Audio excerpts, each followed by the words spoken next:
You think that Greg and Paul felt quite intimidated when you came in, because obviously you were known for, you know, your singing. Yeah. And do you think they found that quite intimidating? No, I don't think they're intimidated. Paul says he's not a singer. He can sing. He needs to have more confidence, I think. But he says, you know, he laughs about it. Oh, I'm not a singer. Greg's done lots himself as a musical theatre singer, so no, I don't think they're intimidated. And because they did it last year in Edinburgh, they know the piece. And they're, you know, I almost felt intimidated by them on day one because they were so confident and knew the piece, and just, you know, they had it, like, and their connection with each other is amazing. And I think that shows when you watch it. You can tell that they're very good friends in real life. So actually, I was a bit intimidated by them. And how is it working with Emma Rigby?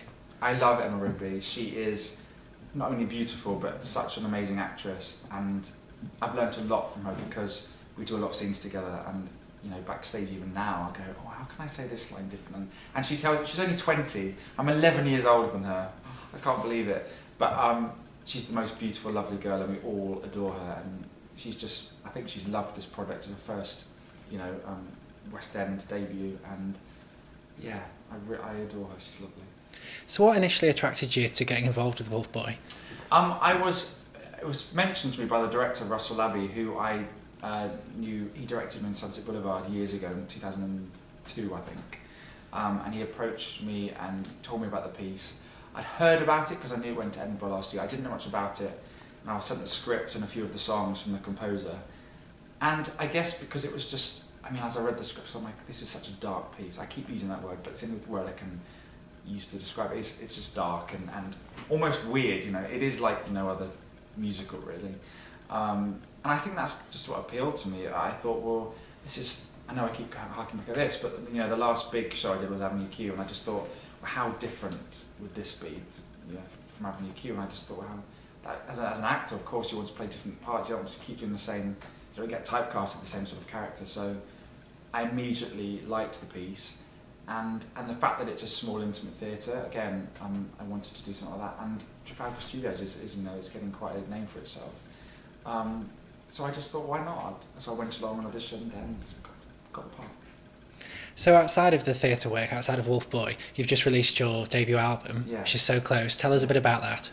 The album is released nearly a year ago now, and it was something I had I wanted to do for a long time. I'd had actually lists and lists of songs. Whenever I hear a song on the radio, or if I hear a song I don't know what it is, I make sure I write it down. So I have this list full of songs. And it took me a long time to decide what songs to put on it.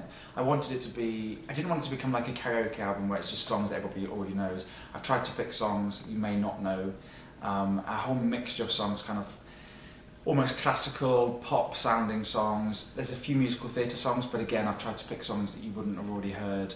But also, every single song and then means something to me, and I've picked it for a reason, whether it's the lyrics or it's maybe a song that I knew growing up and has a special, you know, meaning to me. It started off as a very small piece. I wanted it to be kind of almost live sounding, and then it's kind of grown into this big production with a 15-piece string section and beautiful arrangements done by my friend, and I'm so happy and thrilled by the result, and it's selling really well, so I'm a happy boy. And do you plan to juggle the two things, the acting and the music? Yeah, I think music's something I've always been more passionate about than the acting side. I kind of found myself going down the musical theatre route. I don't know how I really got into it. I grew up classically trained. I was in a chorister and an Ivy choir, and suddenly out somewhere I loved musicals. But the more I do concerts to promote the album, my own little cabarets and things, and various other concerts all over the place for different things, I get more of a kick out of just being me and speaking in between songs, introducing songs, and just singing. Singing's always been my passion, and that's something I definitely am looking into doing more of in the near future. Okay, and so for the last question, what else is coming up for you in 2010? 2010 is an exciting and interesting year. There are a few possible projects coming up which I can't talk about. I've been seen for a few things. There's lots more concerts coming up promoting the album. They're all over the place. And there's a possibility of a Christmas show as well. Is that going to be televised, or is it just going to be a concert? A theatre production. Theatre production. Yes. It'll be very sneaky.